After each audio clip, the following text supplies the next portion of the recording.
What do you say? What do you do? Communism. You like the weekend? Thank a union for that. Thank some communists for that, okay?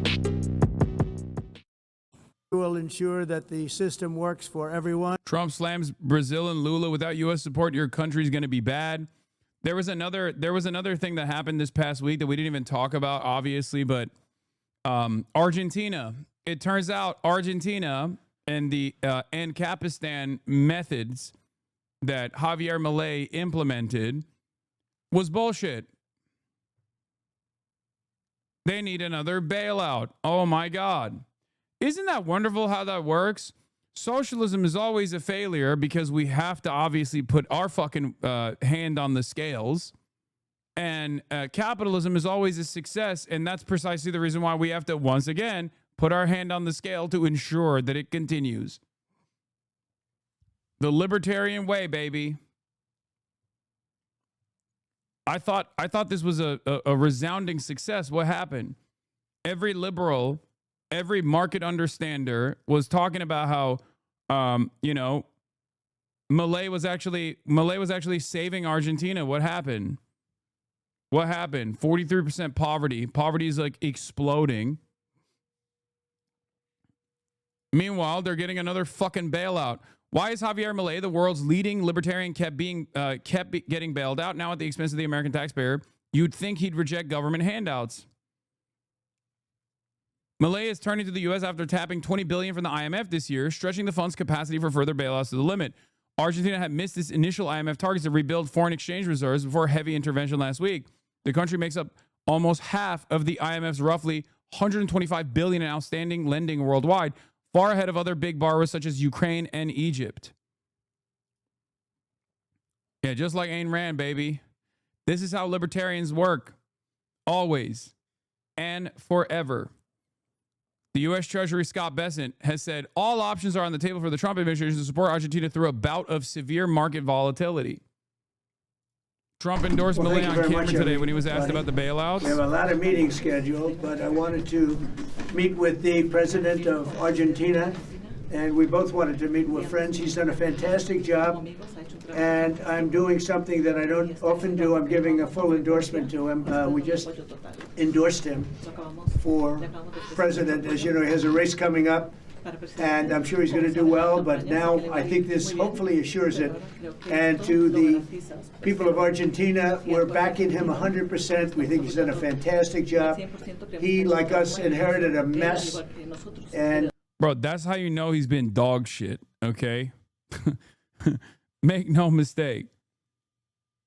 That is how you know he's been dog shit, because our dog shit president is endorsing him. That's enough. That's enough for me to know he sucks.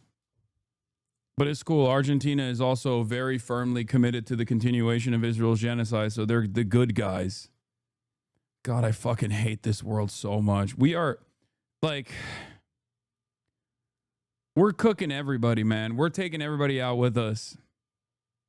What he's done to fix it is good, and Scott is working. Yeah, he's so good, so good. Pretty illustrative of the sheer madness of our era that this news is barely registering. South Korea's sitting president literally just said that paying the imperial tribute demanded by the U.S. would bankrupt his country. Well, at least he's less cucked than the EU leaders. We Europeans were told by von der Leyen that our own $1+ trillion tribute deserved our gratitude to President Trump personally for his leadership, and that it would somehow benefit us. Yeah. This is why I said empires don't die quietly, okay? They strike all around to its closest allies as well on their way out. With their country so that they can get good debt and all of the things that you need to make Argentina great again. So it's an honor for me to endorse the president and the future president of Argentina. Thank you very much. Thank you very much. Thank you very much. That's your endorsement. That wasn't bad. Now we can get out of here. I mean, dude, just on optics alone, man, just on fucking optics alone, how do you vote for a guy that looks like this, bro? How do you get yourself to vote for a dude that looks like that? You are so unimaginably stupid. You looked at a guy that looks like that and you were like, that's my guy. So fucking stupid. Yeah. People watched this guy and voted 3 times for him.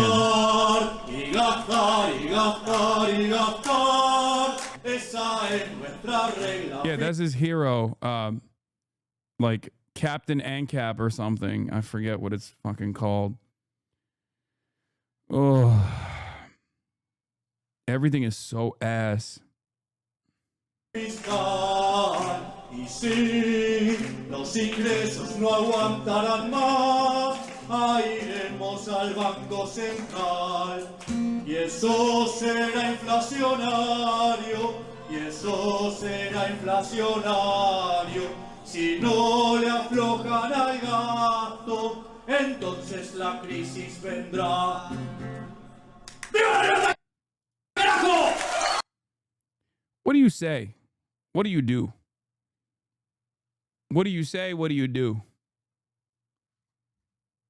He also is famous for doing a cryptocurrency rug pull, but then again, that's one cryptocurrency rug pull president to another cryptocurrency rug pull president. Obviously, they're united in that front as well. Fantastic stuff, man. Fantastic. Are you going to help bail out Argentina, Mr. President? Well, we're going to help them. I don't think they need a bailout. He's done a fantastic job. He's like, no, we do, Mr. President. No, we do. We do need a bailout, please. We need it bad. If you look at where they were when he first ran for office and where they are now, Scott, I would say that it's pretty amazing the job he's done. So the transformation's unbelievable. He inherited the same kind of mess you did, and he's doing the same kind of job. He's doing a Yeah. No, literally. Yes. No, exactly. They're right. He is doing the same kind of job that you're doing, which is bad. It's dog shit. So yeah, you're right. Just not in the direction. It's not exactly a positive moment. He's being a good little boy. Let's give him hundreds of billions of dollars now, please. really good job, and we've watched it very closely. We've worked with him and the people of Argentina. He's going to become a Peronist again, okay? That's it. Argentina cannot exist if it's not in some way, shape, or form demonstrating Peronism. That's what he's going to do. He's going to take the bailout money and he's going to start beefing up social safety nets modestly. It's a great place. It's a truly, it's a really, as you know, I've been there. It's a truly beautiful country, and he's going to be very successful, and he's going to be very successful in the election. I think to complete the job, the great job that he's doing, he needs the next term, and he's going to get it based on everything I can say. Dr. you said it would be a large and forceful response from the United States. Could you provide any more details on what that intervention? Well, you know what it is. He has our backing. And having our backing, we're doing incredibly well as a country. We've never done this well, actually, as a country, including the stock market, which is setting new records virtually every day. And we are... Yeah, keep talking about the stock market doing well. I'm sure all of your voters that are from the states that may already be experiencing a recession, by the way, love when they hear about the stock portfolio doing well. I love this because this is the same shit that the Democrats were trying to do as well, where it's like, oh, the recession is not real. It's a vibe session. Everything is great. Shut the fuck up. And people were like, no, everything is not great, actually. Yeah. Keep thinking about Tylenol and how it's causing people to be autistic or whatever. I'm sure that'll be enough to soothe the masses. Yeah, here is the net approval. YouGov polling on inflation shows Trump's current approval on the issue is essentially the same as Biden's historically low approval during his presidency. He's already hit the Brandon line right here. Fantastic. Net 34% disapproval. How far can we go? CNN were saying Americans think Trump and GOP are doing good on the economy. What do you make of that? Listen to me. Liberals also have a role to play in this. Okay? Liberals and their lack of interest in addressing the material harm that average Americans are experiencing is what gave us Donald Trump in 2016. And then their consistent efforts to also continue refusing to address the material harms that Americans were experiencing gave us Trump again. They can say people are doing great, but the broader reasons why people don't feel so great about the economy are still there. No one is fixing them. The housing market is like one of the most consequential aspects of this problem. No one wants to fucking fix it. Part of that is because wealthier people who have access to capital, home owners, because home ownership is seen as the only way to develop a nest egg, the only way to develop like any sort of capital accumulation, because it's tied back to your net worth, and you can leverage against it as an asset, and you can get mortgages out and stuff like that, is the only upward social mobility mechanism that remains. And those people don't want the housing market to turn around. It's still, I mean, it's a much worse percentage of ownership, home ownership in this country than all of the other nations, especially if you go to like Eastern Bloc, former Soviet countries and whatnot, where it's like upwards of 90%. Having said that, that's still a pretty significant chunk of the people who actually go out and vote. A significant chunk of the people who go out and vote consistently, reliably, they are homeowners. Okay? And therefore, no one is choosing to address the inventory issues. No one is choosing to address how we are utilizing home ownership. It is what it is. Okay? So that's one major issue. But the broad majorities are experiencing tremendous discontent, tremendous issues, because it's just unaffordable. It's unaffordable to rent. It's getting more and more costly year over year. So that's one aspect of it. Okay? That's one problem that they are never fucking fixing. Anyway, so that's one of the big problems, right? That's one of the big problems of home ownership. Education, another mechanism for upward social mobility, is also incredibly costly. That's not being fixed.